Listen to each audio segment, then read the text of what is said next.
नमस्कार दोस्तों। आज हम बहुत ही महत्वपूर्ण टॉपिक को समझने वाले हैं। अमोनिया निर्माण की हैबर विधि, इसे हम हाबर विधि भी बोलते हैं और यह औद्योगिक विधि है। अमोनिया गैस अल्प मात्रा में वायु और मिट्टी में होती है। दोस्तों, क्या आपने अमोनिया गैस को सूंघा है? इसमें तीखी गंध होती है, दुर्गंध होती है।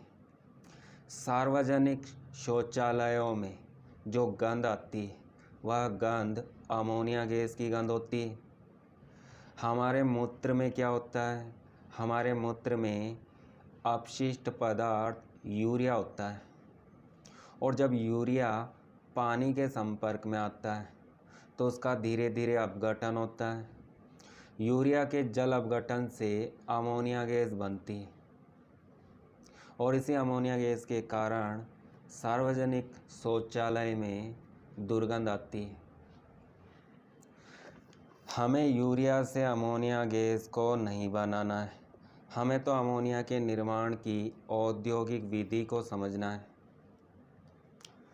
यह अमोनिया निर्माण की रासायनिक अभिक्रिया है और यह अभिक्रिया उत्क्रमणीय होती है, मतलब यह अभिक्रिया दोनों दिशाओं में चलती है। अभिकारक से उत्पाद बनता है, उत्पाद से पुनः अभिकारक बनता है।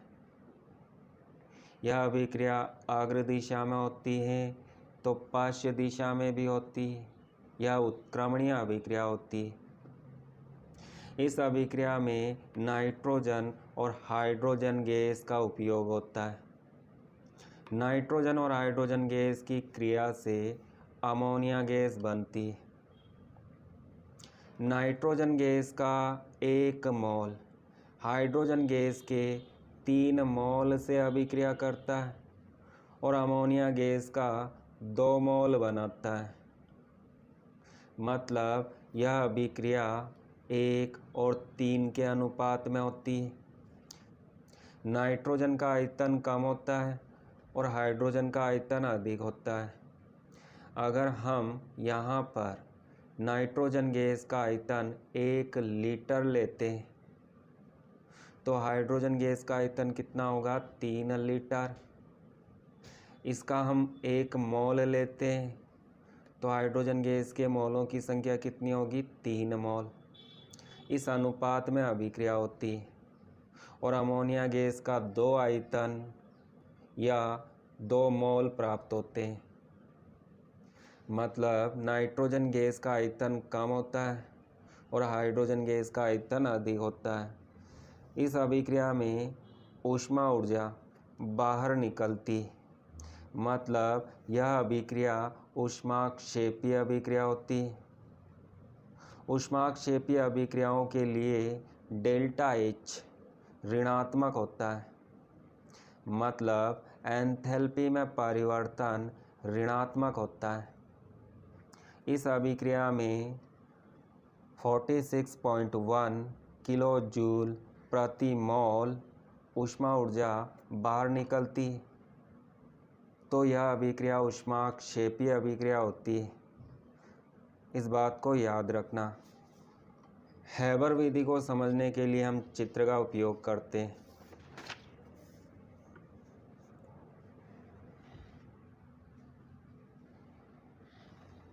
सबसे पहले नाइट्रोजन गैस का 1 आयतन लेते हैं और हाइड्रोजन गैस का 3 आयतन लेते हैं और इन दोनों गैस को इन दोनों पाइप में प्रवाहित करते हैं।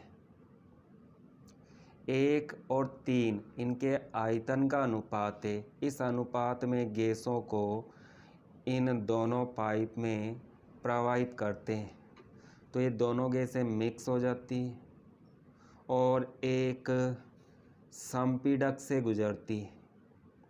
संपीड़क एक पंप होता है जिसे अंग्रेजी में कंप्रेसर कहते हैं। कंप्रेसर क्या करता है? नाइट्रोजन और हाइड्रोजन गैस पर कंप्रेसर दाब लगाता है और यहाँ पर गैस पर लगने वाला दाब बहुत अधिक होता है। इस वायुमंडल का दाब कितना होता है? वायुमंडल का दाब एक वायुमंडलीय होता है, मतलब एक एटीएम होता है। कंप्रेसर इन गैसों को कंप्रेस करता है, संपीड़ित करता है, सिकोड़ता है। इसके लिए कंप्रेसर गैसों पर दाब लगाता है और दाब कितना हो जाता है? 200 से 900 एटीएम तक दाब हो जाता है। कभी कभी 900 एटीएम से भी अधिक दाब होता है, 1000 एटीएम तक पहुंच जाता है। तो कंप्रेसर के द्वारा मतलब संपीड़क पंप के द्वारा इन गैसों पर 200 से 900 एटीएम तक का दाब लगाया जाता है। कंप्रेसर में एक मोटर होती है और वह मोटर हवा को कंप्रेस करती है। उच्च दाब पर, बहुत अधिक दाब पर इन दोनों गैसों को इस पाइप में आगे की ओर भेजा जाता है और ये दोनों गैसें एक चेम्बर में प्रवेश करती है। चेम्बर में जाली लगी होती है। इस तरह से चेम्बर में जालियां लगी होती है। इन जालियों पर उत्प्रेरक को रखा जाता है। आयरन ऑक्साइड इस विधि का मुख्य उत्प्रेरक है। दोनों गैसें इस चेम्बर में प्रवेश करती है। यहाँ पर तापमान 673 केल्विन से 700 केल्विन तक हो सकता है। तापमान को कम ही रखा जाता है। दाब, गैसों का दाब बहुत अधिक होता है और तापमान कम होता है। इसका कारण क्या है? तो वीडियो के लास्ट में इस कारण को समझाऊंगा।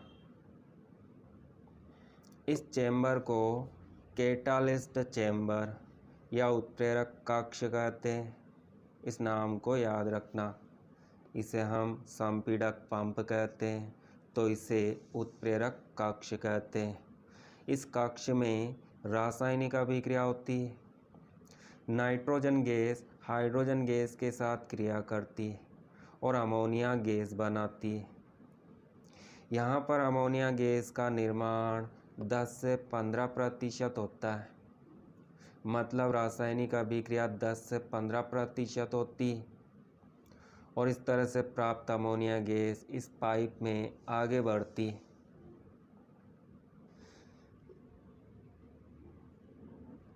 इस अमोनिया गैस के साथ नाइट्रोजन और हाइड्रोजन गैस जो अभिक्रिया में भाग नहीं ले पाती, शेष नाइट्रोजन और हाइड्रोजन गैसें इस अमोनिया गैस के साथ आगे बढ़ती।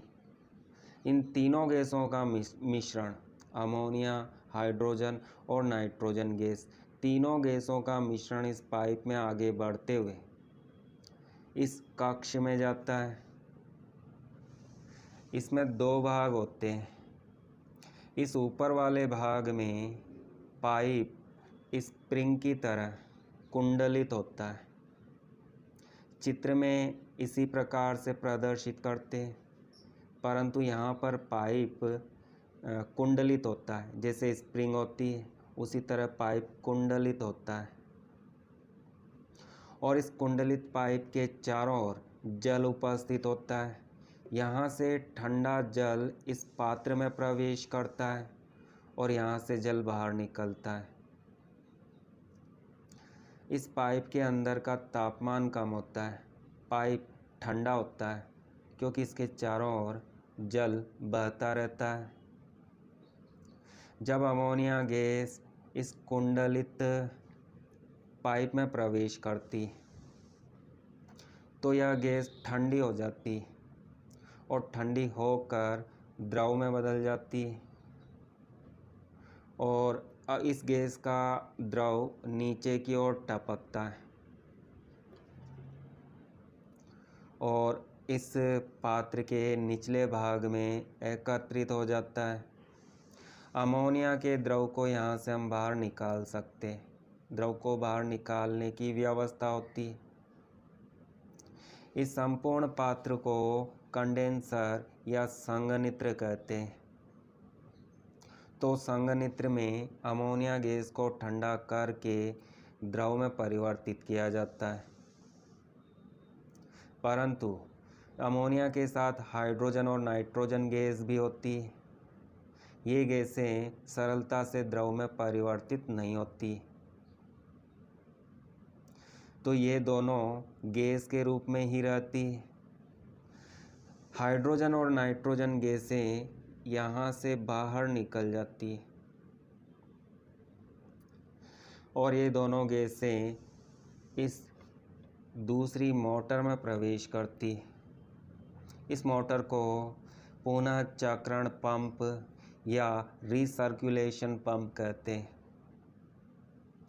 यह पंप क्या करता है, इन दोनों गैसों को इस पाइप में आगे की ओर भेजता है। दोनों गैसें इस पाइप से होकर पुनः उत्प्रेरक कक्ष में प्रवेश करती और फिर से रासायनिक अभिक्रिया होती है। फिर से अमोनिया गैस बनती, लगभग 10 से 15% बनती और यह गैस अमोनिया गैस शेष नाइट्रोजन और हाइड्रोजन गैस के साथ आगे बढ़ती और पुनः संघनित्र में जा प्रवेश करती। अमोनिया द्रव में परिवर्तित हो जाती। हाइड्रोजन नाइट्रोजन गैस द्रव में परिवर्तित नहीं होती और इस पंप के द्वारा पुनः इनको आगे भेजा जाता है और ये फिर से इस उत्प्रेरक कक्ष में प्रवेश करती है। इस तरह से यह चक्र लगातार चलता रहता है।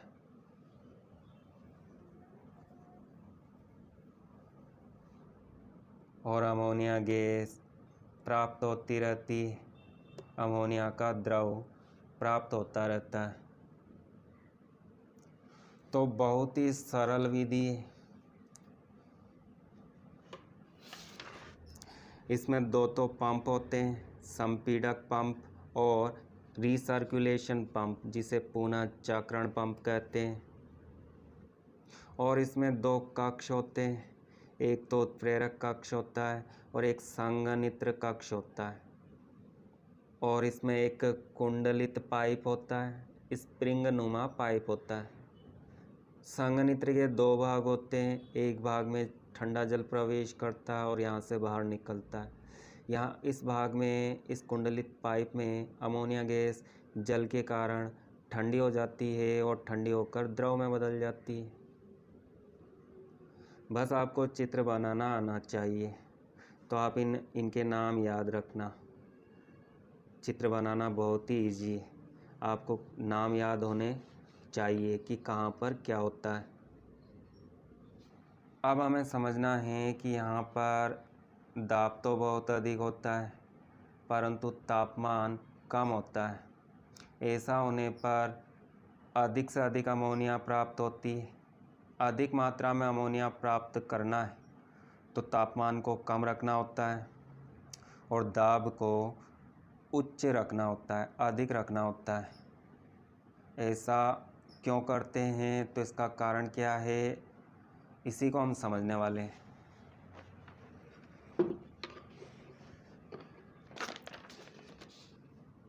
क्लास 11 में आपने ले-शातेलिए के सिद्धांत को समझा होगा और नहीं समझा तो थोड़ा सा बता देता हूँ।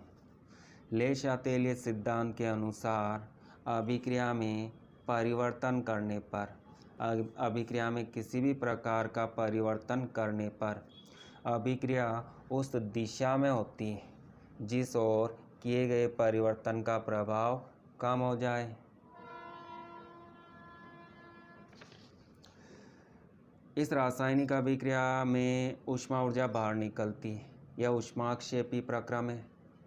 नाइट्रोजन हाइड्रोजन गैस से क्रिया कर जब अमोनिया गैस बनाती है तो इस गैस के निर्माण में ऊष्मा ऊर्जा बाहर निकलती है।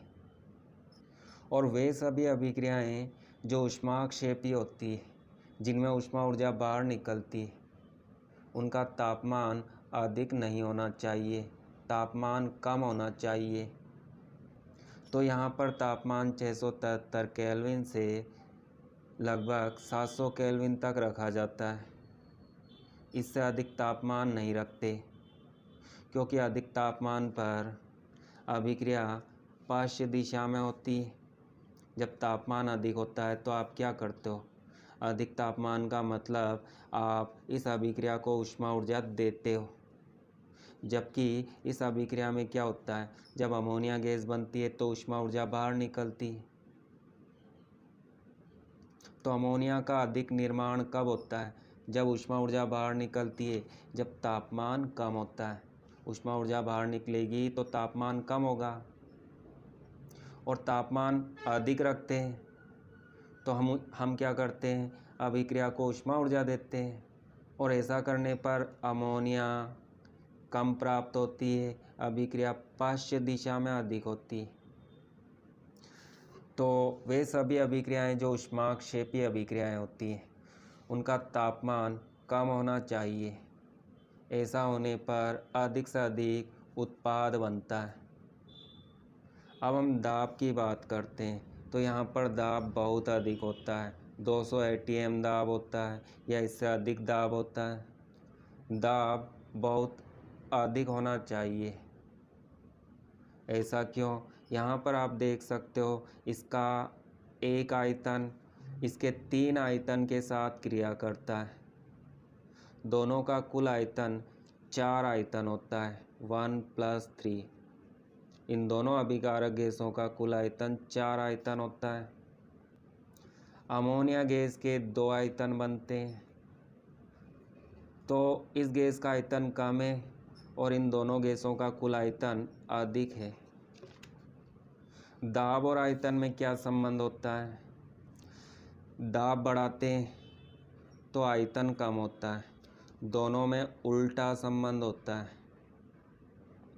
जब हम दाब लगाते हैं, किसी गैस पर हम दाब लगाते हैं तो गैस के अणु पास पास आ जाते हैं, गैस का आयतन कम हो जाता है। अभिकारक गैसों का आयतन अधिक होता है, उत्पाद गैस का आयतन कम होता है।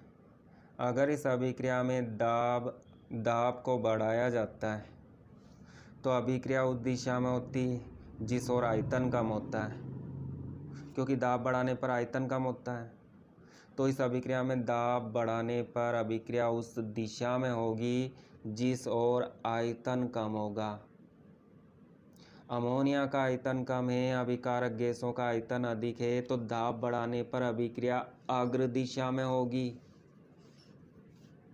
ऐसा होने पर अमोनिया अधिक से अधिक मात्रा में प्राप्त होती है।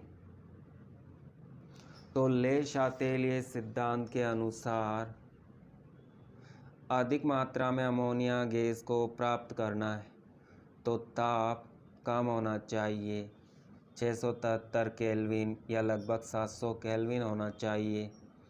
दाब बहुत अधिक होना चाहिए, 200 से 900 atm तक या इससे भी अधिक दाब हो सकता है। उत्प्रेरक क्या करते हैं? अभिक्रिया के वेग को बढ़ाते हैं। अभिक्रिया तेज गति से होती है और यहाँ पर उत्प्रेरक के रूप में आयरन ऑक्साइड का उपयोग होता है। आयरन ऑक्साइड के साथ मोलिब्डेनम को भी मिलाया जाता है। मोलिब्डेनम क्या करता है? उत्प्रेरक वर्धक का काम करता है। उत्प्रेरक वर्धक उत्प्रेरक की क्रियाशीलता को बढ़ाते हैं। उत्प्रेरक अभिक्रिया के वेग को बढ़ाता है और उत्प्रेरक वर्धक उत्प्रेरक की क्रियाशीलता को बढ़ाता है, तो उत्प्रेरक बहुत अधिक तेज़ी से काम करता है, तो अभिक्रिया का वेग बहुत अधिक हो जाता है और कम समय में अधिक से अधिक अमोनिया प्राप्त होती है। इस उत्प्रेरक के स्थान पर हम पोटेशियम ऑक्साइड या एल्युमिनियम ऑक्साइड उत्प्रेरक का उपयोग भी कर सकते हैं, परंतु सामान्यतः आयरन ऑक्साइड उत्प्रेरक का उपयोग अधिक किया जाता है। इसे हम फेरिक ऑक्साइड भी बोलते हैं। इसका रासायनिक नाम फेरिक ऑक्साइड होता है।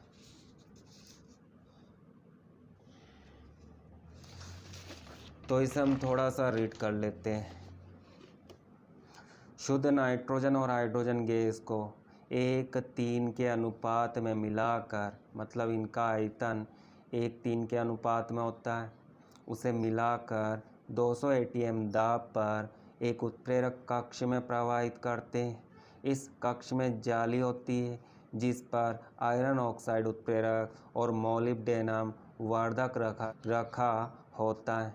इसका ताप 673 केल्विन होता है या लगभग 700 केल्विन होता है। इस कक्ष में 10 से 15% अमोनिया गैस बनती है, जिसे संघनित्र में ठंडा कर द्रव में बदल कर अलग कर लेते हैं। शेष नाइट्रोजन और हाइड्रोजन गैसों को पुनः उत्प्रेरक कक्ष में भेजते हैं और यह क्रम चलता रहता है। अमोनिया गैस बनती रहती है। अमोनिया गैस के कुछ महत्वपूर्ण गुणों को समझ लेते हैं। अमोनिया की संरचना को हम इस तरह से बनाते हैं। संरचना या आकृति त्रिकोणीय पिरामिडी होती है। नाइट्रोजन के आसपास 3 सिग्मा बंध होते हैं, मतलब 3 आबंध युग्म होते हैं। प्रत्येक बंध में एक इलेक्ट्रॉन का जोड़ा होता है, जिसे आबंध युग्म कहते हैं। तो 1 2 3 3 आबंध युग्म होते हैं और नाइट्रोजन पर एक एकाकी युग्म होता है। तो नाइट्रोजन के आसपास इलेक्ट्रॉन युग्म की संख्या कितनी होती है? 4। जब किसी केंद्रीय परमाणु के आसपास 4 इलेक्ट्रॉन युग्म होते हैं, 4 इलेक्ट्रॉन युग्म होते हैं, तो उस केंद्रीय परमाणु का संकरण sp3 होता है। यहाँ पर केवल 3 बंध होते हैं, तो इन 3 बंधों से एक पिरामिड आकृति बनती है, जिसे त्रिकोणीय पिरामिडी आकृति कहते हैं। इस संरचना में कोई से भी 2 बंधों के बीच का कोण 107.8 डिग्री होता है। यहाँ पर यह बंध इस कागज के तल में होता है और यह बंध दर्शक की ओर होता है, आपकी ओर होता है, इस तरह से। और यह बंध इस कागज के तल से पीछे की ओर होता है। तो तीनों बंधों को मिलाने पर एक पिरामिड बन जाता है। अमोनिया गैस में तीखी गंध होती है। यह दुर्गंध युक्त गैस है। सार्वजनिक शौचालय में यह गैस बनती है तो वहाँ पर इसी गैस की गंध आती है। यह रंगहीन होती है, इसका कोई रंग नहीं होता है। यह जल में घुल जाती है। जल में विलय होकर अमोनियम हाइड्रोक्साइड बनाती है। अमोनिया गैस जल में घुलकर अमोनियम हाइड्रोक्साइड बनाती है। तो जल में कैसे घुलती है अमोनिया? ये NH3 है और यह जल है। इन दोनों का योग होता है। आप H2O को ऐसे भी लिख सकते हो, HOH। तो NH3 में एक हाइड्रोजन जुड़ जाता है, NH4 बनता है और साथ में OH होता है। अमोनियम हाइड्रोक्साइड बनता है। तो अमोनिया का जल में जो विलयन होता है वह क्षारीय विलयन होता है, क्योंकि अमोनिया जल में घुलकर क्षार बनाती है, दुर्बल क्षार बनाती है। तो अमोनिया का जलीय विलयन दुर्बल क्षारीय होता है। अमोनिया जल में क्यों घुलती है? पिछले वीडियो में हमने समझा था। अमोनिया जल के अणुओं के साथ हाइड्रोजन बंध बना लेती है। इस कारण अमोनिया जल में अत्यधिक घुलनशील होती है और घुलकर क्षार बनाती है। अमोनिया में नाइट्रोजन पर एकाकी इलेक्ट्रॉन युग्म होता है, इसी कारण यह लुईस क्षार होती है। एकाकी इलेक्ट्रॉन युग्म की उपस्थिति के कारण अमोनिया संकुल यौगिक बनाती है। अमोनिया पर नाइट्रोजन पर एक इलेक्ट्रॉन युग्म होता है और यह अमोनिया किसी धातु के आयन को अपना इलेक्ट्रॉन युग्म दान करती है और उस धातु के साथ अमोनिया गैस जुड़ जाती है। इस तरह से बने यौगिक जटिल यौगिक या संकुल यौगिक कहलाते हैं और इनका अध्ययन अध्याय 9 उपसंयोजक यौगिकों में किया जाता है। और अध्याय 9 उपसंयोजक यौगिकों पर वीडियो बने हुए हैं, आप प्लेलिस्ट चेक कर सकते हो। तो उम्मीद करता हूँ आपको यह वीडियो पसंद आया होगा और अमोनिया निर्माण की विधि आपको समझ में आई होगी।